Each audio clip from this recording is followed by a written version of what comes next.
Halo semuanya penonton setiap podcast Habi, apa kabar? Semoga teman-teman dalam keadaan sehat dan baik ya. Kembali lagi di podcast Habi spesial nih, the last podcast di bulan Oktober. Di bulan September Dan kali ini kita akan bahas sesuatu yang sangat spesial dan juga sangat penting ya.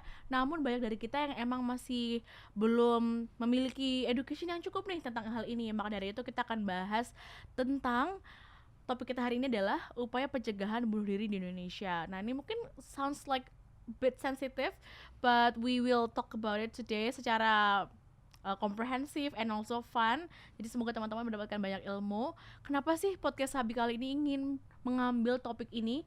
Karena dari World Health Organization ya, lebih dari 700.000 orang meninggal karena bunuh diri setiap tahun. Itu adalah 1 orang setiap 40 detik. Bunuh diri terjadi sepanjang all those years sampai hari ini pun masih terjadi, dan ini menjadi penyebab kematian paling tinggi nomor 4 di antara usia 15 sampai 29 tahun. Dan faktanya 77% dari kasus bunuh diri di global terjadi di negara-negara berpenghasilan rendah dan menengah. Dan kala itu karena Indonesia itu masih considered as one of developing countries, we'll talk about it dan juga mengulik lebih dalam ya tentang ini.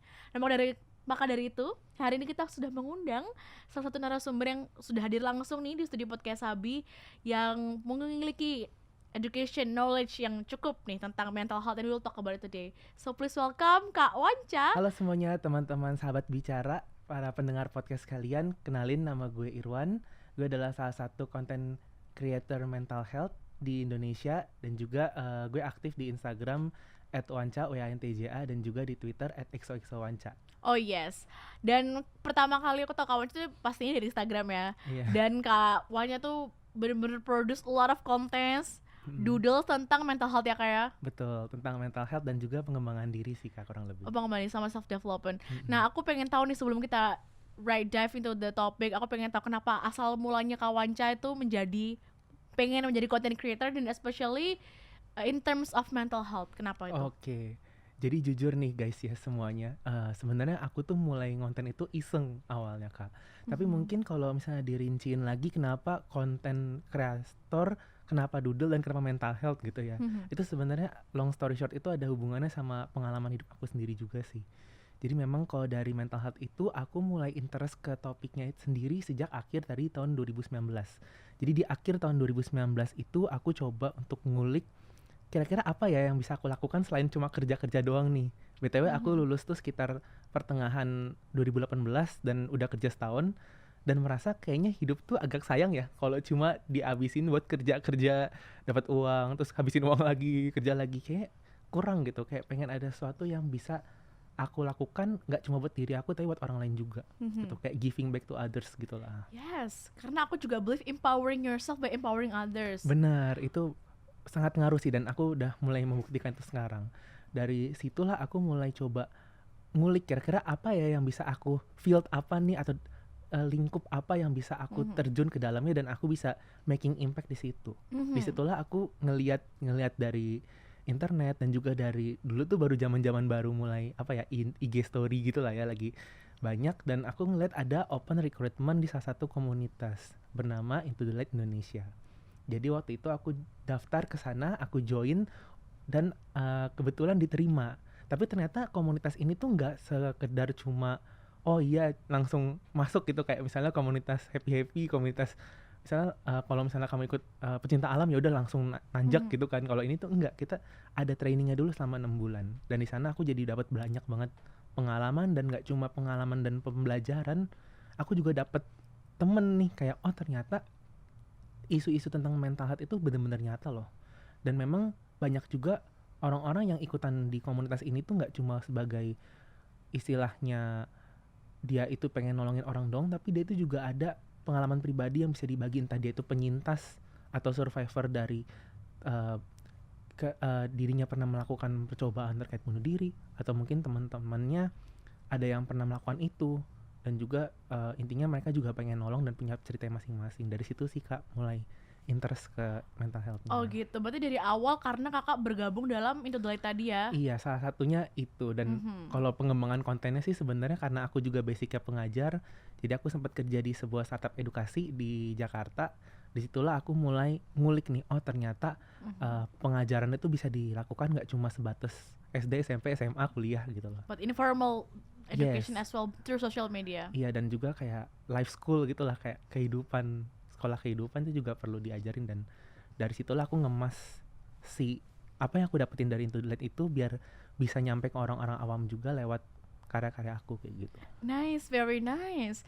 Wow, ternyata banyak ya alasannya dari pertama passion dalam mental health itu sendiri. Pertama dari pengalaman pribadi, Iya. lalu misalnya dengan ngerasa bahwa I need to give back something to the people.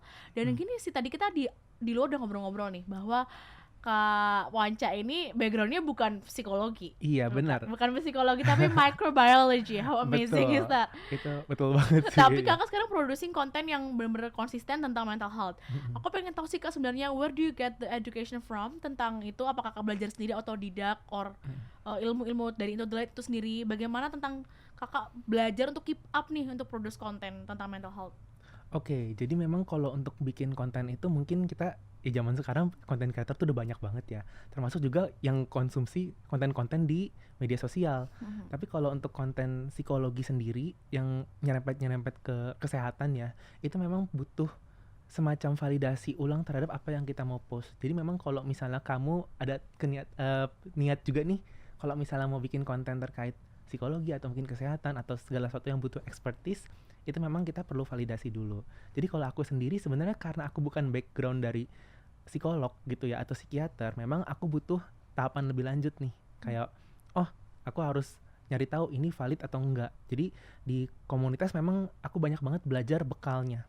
Jadi dari kuliah, walaupun aku kuliah biologi, aku belajar bagaimana caranya untuk bisa nyari artikel ilmiah, nyari jurnal ilmiah yang bisa dipercaya, ngecek keaslian sumber, lalu nanti kita ngemas lagi dari bahasa yang tentunya jurnal itu kan banyak kan bahasa Inggris atau Iya. enggak Academic awam, iya akademik language. banget ya. Iya. Dan itu butuh jujur tanpa maksud untuk mengecilkan, itu butuh literasi yang cukup tinggi nih, dimana aku pribadi merasa sangat bersyukur dan privilege bisa punya kemampuan literasi itu, dimana mungkin kebanyakan dari masyarakat Indonesia belum dapat itu. Dari situlah aku juga memperkuat konten aku sih biar nggak misleading, biar nggak salah, tetap istilahnya bisa aku pertanggungjawabkan juga. Dari situ sih. Yes, amazing. Jadi emang producing content especially yang berbau dengan kesehatan ya, Ya, it's not simple, it's not easy, betul. butuh banyak research. Edukasi juga, dan jangan pernah malu bertanya, karena aku tuh banyak juga nanya kalau aku bingung dan aku nggak tahu, karena kan pasti kita kadang-kadang tuh bisa nemu mentok atau batasan kita sendiri kan. Yep. Jadi kita harus berani nih nanya ke misalnya yang lebih ahli atau gimana, just to recheck apa yang mau kita sampaikan gitu. Good job kak, amazing job that you do there. Tadi aku bisa lihat dari Instagram sendiri sih kakak itu producing kontennya weekly berapa sih? Aku sebenarnya gini, karena kan ada konten kreator yang bisa produce tiap hari gitu ya. Cuma kalau aku pribadi, aku prefer untuk enggak tiap hari sih, karena satu, aku udah nemu nih ritmenya. Nanti juga mungkin teman-teman bisa dapat sharing sedikit ya tentang ritme produktivitas gitu. Karena ada orang yang mungkin capable seperti itu, tapi ada juga yang enggak. Dan aku sadar udah lompat bidang gitu ya, jadi harus tahu juga nih kapasitas lo ada tuh seberapa gitu. Aku biasanya seminggu itu mostly 1-3, tapi aku udah mencoba itu dan udah konsisten selama kurang lebih 2 tahun. Nice. Jadi memang kapasitas segitu dan somehow it works aja gitu loh. Yap. Tadi kalau bisa aku lihat, kalau dari konten kreator sendiri berarti 3 postingan dalam seminggu ya kak. Tapi aku juga penasaran nih dari Kak Wanca sendiri, apa sih program-program mungkin selain 3 konten tadi yang menurut kakak, yang kakak lakukan tuh bisa mendapat berkontribusi dalam pencegahan suicide nih di Indonesia, atau misalnya to increase mental health education di orang-orang di Indonesia? Oke, jadi memang sebenarnya untuk program-program itu aku nggak ada program yang kayak tetap banget gitu ya. Jadi memang biasanya aku berkolaborasi dengan mungkin platform-platform penyedia konseling, atau mungkin juga ke komunitas-komunitas kesehatan mental yang lain, nggak cuma fokus ke pencegahan bunuh diri aja. Tapi memang cukup banyak ya di Indonesia, dan actually aku melihat bahwa ada tren yang bagus juga nih zaman sekarang, bahwa tren tentang kesehatan mental dan edukasinya, tentang awareness-nya atau kesadaran masyarakatnya itu mulai meningkat. Tapi memang ada istilahnya seperti belati bermata dua, ada bahayanya juga nih, bahwa banyak juga konten-konten terkait psikologi, terkait mental health atau kesehatan mental yang memang bisa dibilang agak misleading gitu. Contohnya kayak menurut psikologi, kalau dia mimpin kamu berarti Ya, kamu mimpin dia maka dia juga kangen sama mikirin kamu misalnya kamu. gitu. Aduh gitu. Banyak banget tuh di TikTok lewat Kak. Iya, Ya, dan itu justru yang orang-orang kayak gitu, kayak seneng gemes gitu kan, padahal sebenarnya teori dari mana gitu kan, itu kan istilahnya pseudoscience, gak ada pembuktiannya gitu. oh gitu. Berarti emang selain itu kolaborasi ya Kak? Iya, mostly kolaborasi sih, dan dari sana aku juga selalu gini sih, walaupun aku konten kreator tentunya aku juga pengen dong bisa ada hidup dari sana. Yep. Tapi aku juga selalu nyediain slot buat istilahnya kerjaan pro bono atau misalnya volunteering itu. Yep. Jadi memang itu yang banyak aku I lakuin agree, sih. I really agree karena aku juga a firm believer bahwa di salah satu waktu yang aku punya itu aku harus volunteering. Betul. Ya itu kayak bagaimana aku bisa berguna lah, itu berkontribusi terhadap society. Iya. Dan that's a good job that you do. Dan kalau kita ngomongin tentang pencegahan suicide nih Kak di Indonesia, kenapa sih Kak di mental health tuh menurut aku belum jadi best interest orang-orang Indonesia ya. Banyak yang menyepelekan, banyak sih orang-orang yang bilangnya kurang berdoa kali lu, kurang bersyukur, makan banyak yang less insecure, banyak yang bersyukur gitu. Padahal kan Iya. not as simple as that. Apa sih masukan yang ingin Kakak berikan ya kepada orang-orang sehingga orang-orang tuh menjadi lebih tahu nih tentang penting banget loh ini kalau ada teman lu ngeluh kayak gini itu responnya seperti ini, sehingga kita bisa meminimalisir tadi suicide itu tadi Kak gitu. Nah ini mungkin sedikit tips kali ya buat teman-teman ketika misalnya ada temennya atau mungkin kenalannya atau kerabatnya yang menunjukkan tanda-tanda bahwa dia nggak baik-baik aja.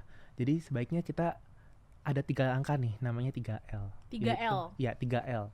Yang pertama adalah look, yang kedua adalah listen, yang terakhir adalah link gitu. Look, ya. listen, and link. Ya, betul. Okay. Jadi kalau yang pertama look itu adalah kita itu biasanya punya kecenderungan untuk misalnya kayak ngebanding-bandingin nih. Siapa nih mungkin yang kayak temennya cerita, aduh tadi misalnya anak sekolah ya, aduh ujian susah banget. Terus kita bilang, lu mah pinter gitu. Apalagi gue mah lebih jelek, lebih bodoh dari lo gitu kan. Nah banyak banget yang kita punya cenderungan untuk judging, untuk langsung bereaksi, dan kita bukan proaktif tapi kita malah reaktif. Itu yang penting, makanya perlu banget nih teman-teman untuk perhatiin dulu. Jadi kita lihat dulu kondisi sekitar, kayak sebenarnya apa sih yang terjadi pada dia, kita coba menaruh kaki kita pada sepatu dia, kayak gitu. Itu yang pertama. Dan kita juga ngeliat ke diri kita sendiri, sebenarnya kita lagi dalam kondisi yang bisa mendengarkan atau misalnya bisa nolong orang lain gak sih, gitu. Karena itu penting banget buat meningkatkan awareness juga.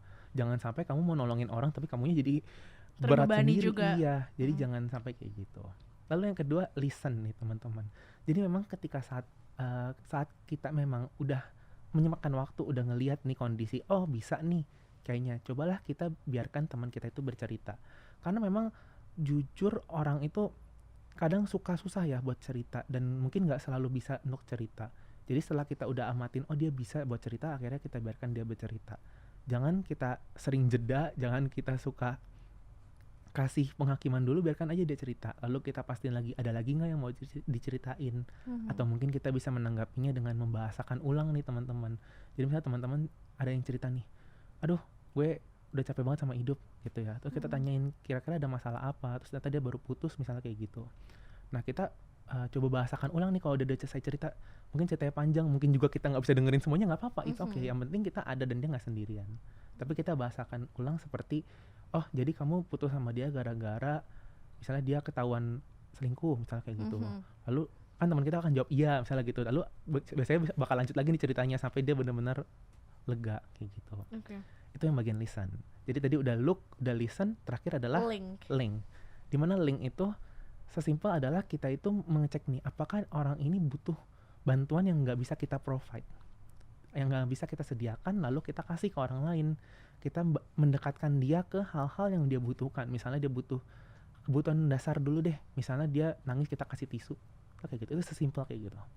Itu kan kita nge-link ke barang atau mungkin ke orang. Misalnya dia merasa sulit, mungkin kita bantu dia, temenin dia ke psikolog atau mungkin ke psikiater, atau ya kita bantu, atau mungkin dia mau ketemu sama orang, atau mungkin dia mau ketemu misalnya sama dia putus, terus dia mau ketemu mantannya in person tapi dia takut, jadi kita temenin misalnya kayak gitu. Tapi ya lihat lagi kapasitas kita ya, seberapa bisanya kita nge-link itu. Wow, ya. Berarti ada 3 macam tadi ya Kak ya? Iya. Look, listen, and link. That's the first step that we can do untuk membantu teman atau kenalan kita yang ada. Betul. Betul ya. Dan kadang kan gini ya Kak, kadang curhat doang is not enough. sometimes a lot of them butuh professional support, Mm-mm. professional help. Di Indonesia sendiri jujur aku kurang tahu, nggak tahu aku yang kurang research atau gimana, atau yang kurang sosialisasi. Mungkin dari kakak, kalau kakak tahu informasi-informasi bisa share.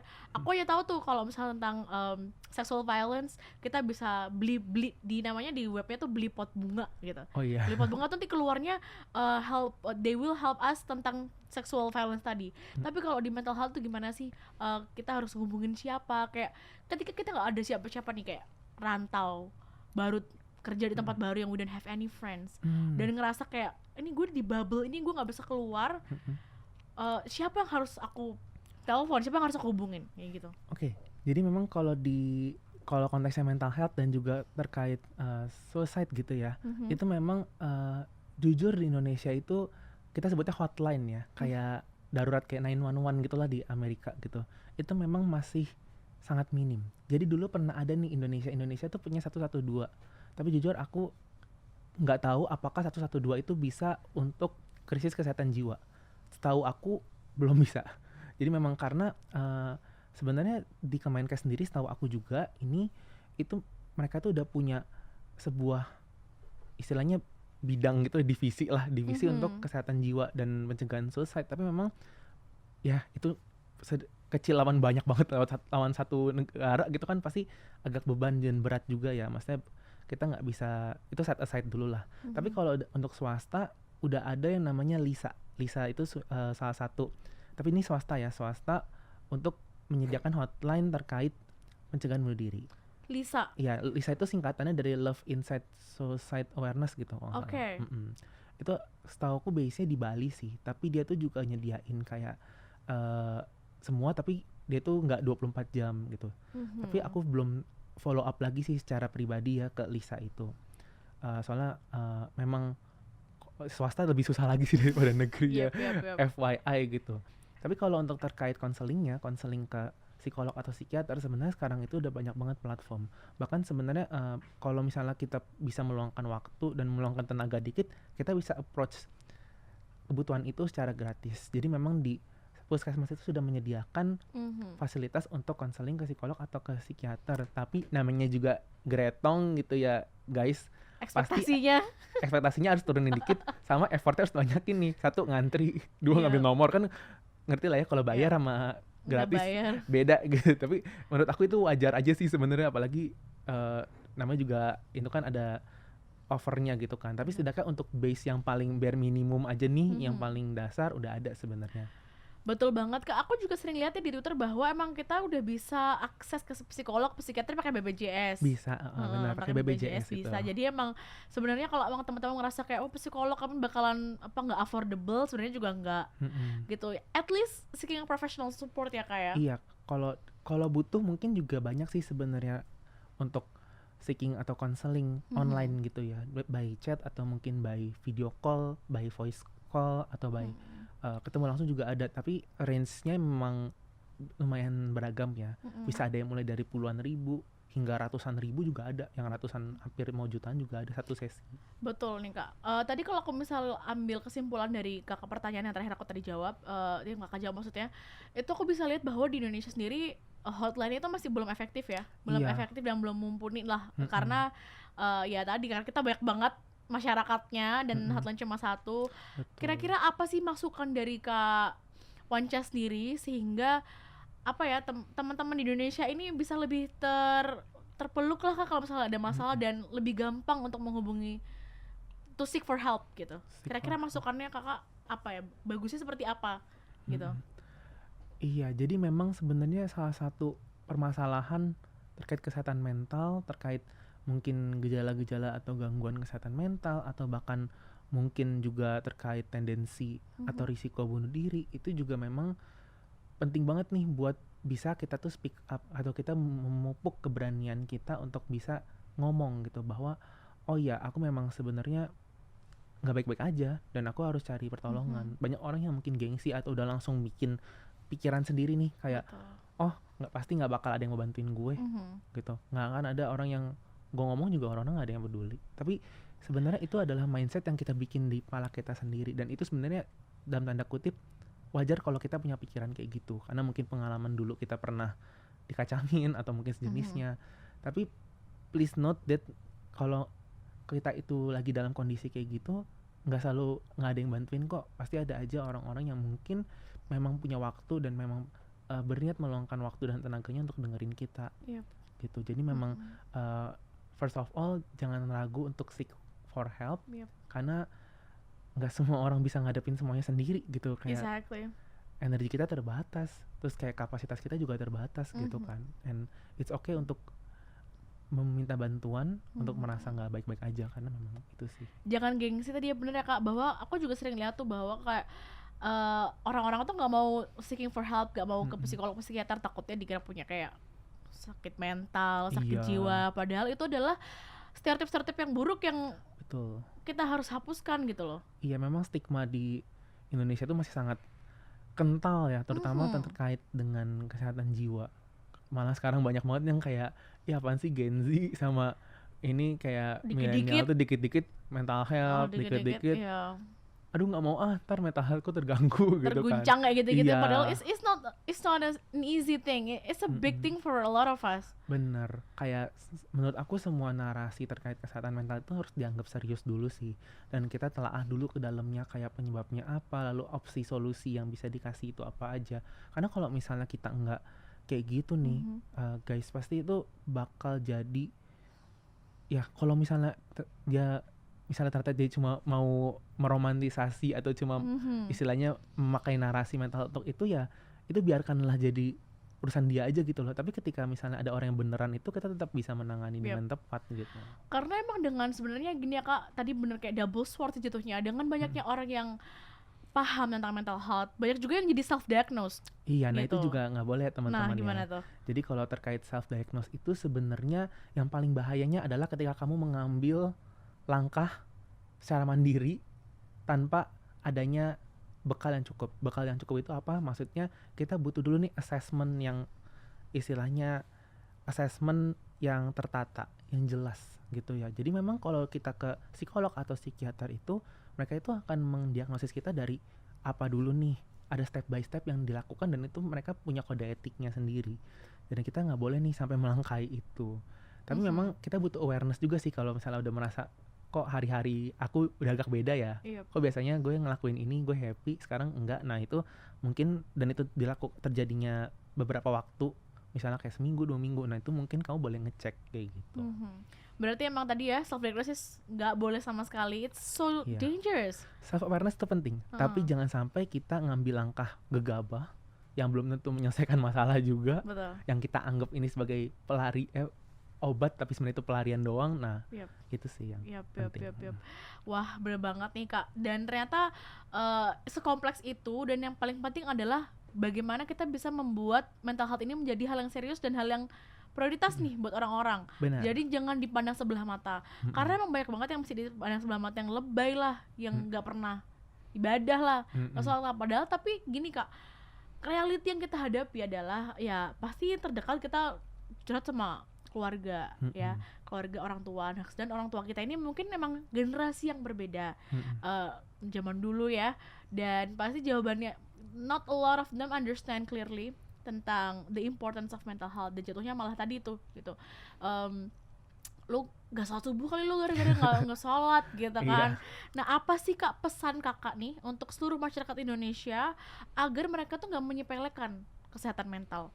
Oke, jadi memang untuk seluruh masyarakat Indonesia nih ya, karena memang kita kan juga demografinya lumayan luas, dan kita juga bisa dibilang masyarakat kita heterogen, beragam ras, suku, agama, dan lain-lain gitu ya. Istilahnya faktor-faktor risiko terkait kesehatan mental tuh juga beragam banget.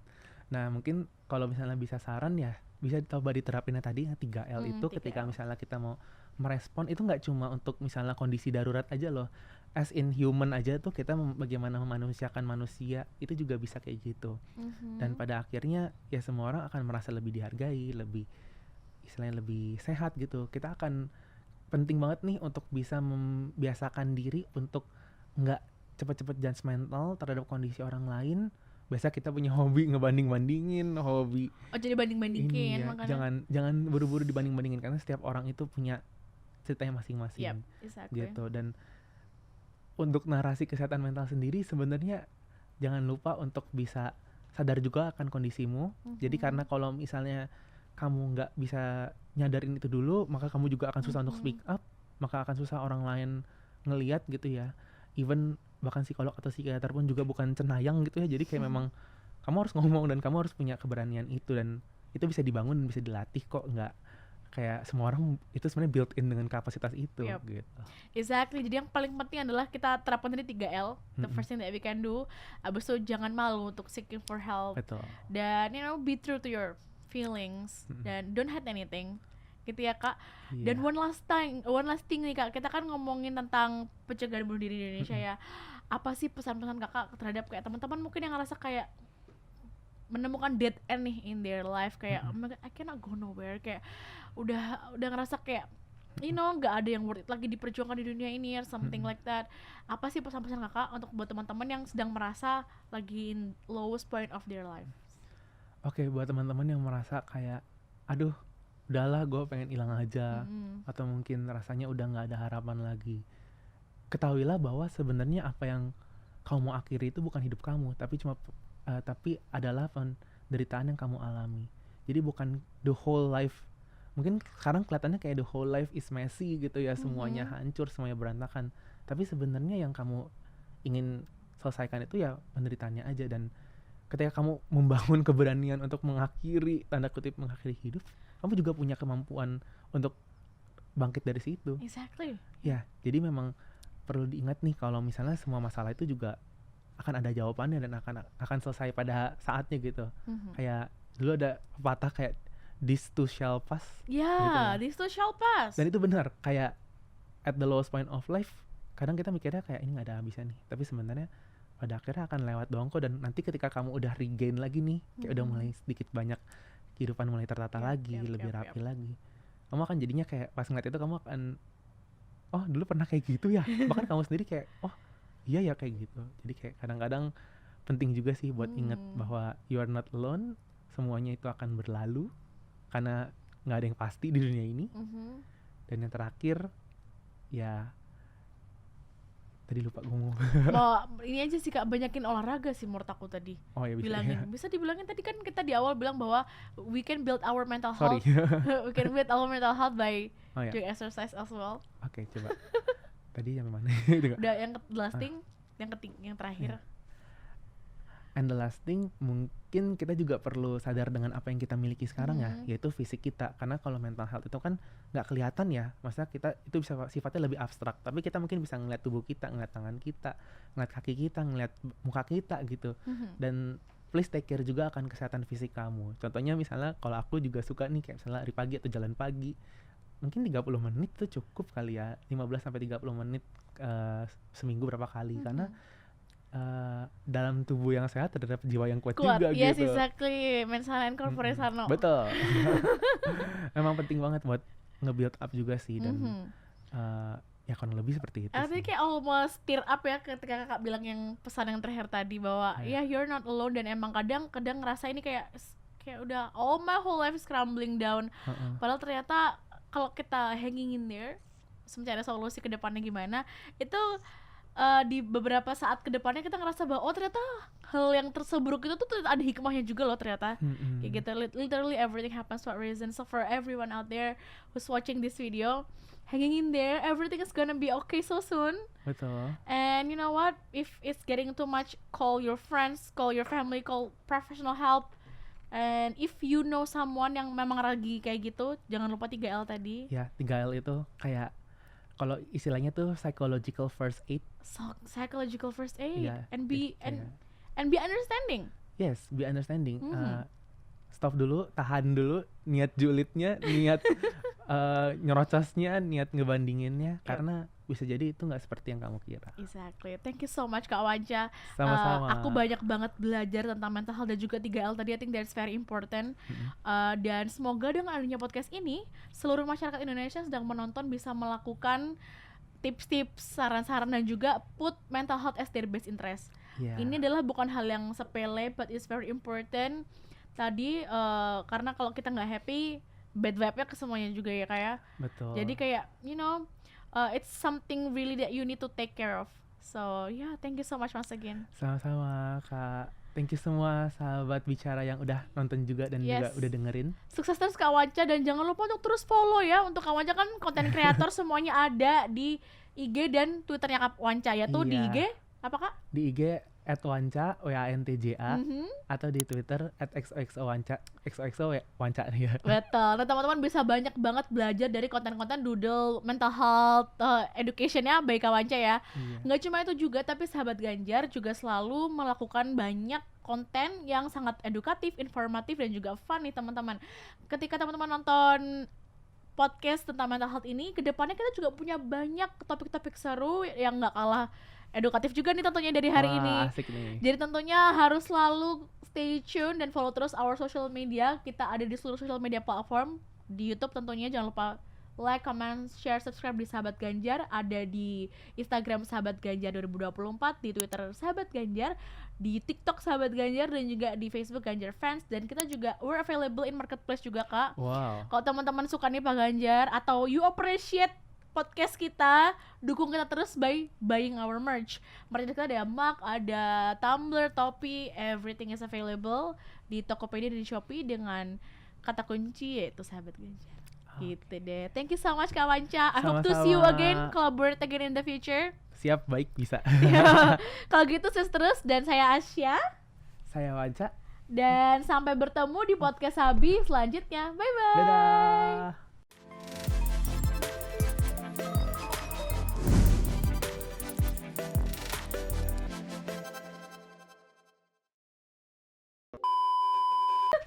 Tadi ada yang di cut 2 ya. Ada kebelebit. Tadi yang di awal, tadi yang lupakan, tadi ngomongnya sama podcast Sahabat Ganjar itu, terus kita mulai lagi